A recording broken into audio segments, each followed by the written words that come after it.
Is income stagnation shrinking the middle class?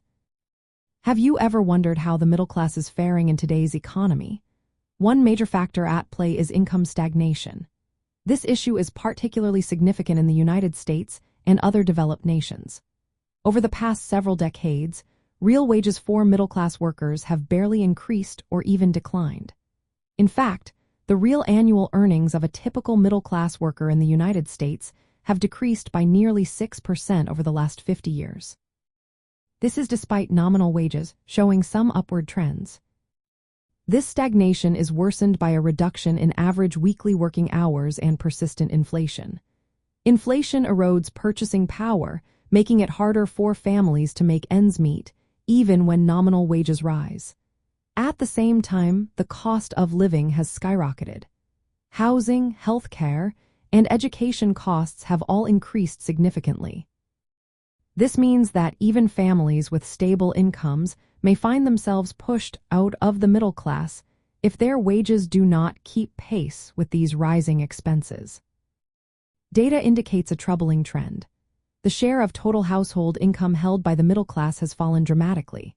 In the United States, the middle class's share of aggregate income has dropped from 62% in 1970 to just 43% in recent years.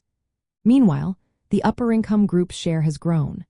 This shift not only reflects slower income growth for the middle class but also highlights increasing income inequality. Globally, similar patterns can be seen. In Europe, many countries have experienced a shrinking middle class over the past 15 years due to economic changes and policy decisions. The COVID-19 pandemic further intensified these trends, halting middle-class growth in various regions. Some governments have responded with policies aimed at supporting the middle class. These include raising minimum wages and improving social protections.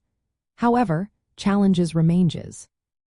From a liberal perspective, the issue of income stagnation and the shrinking middle class calls for policy interventions.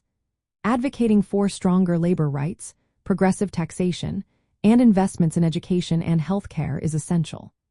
Social safety nets that reduce income volatility are also important.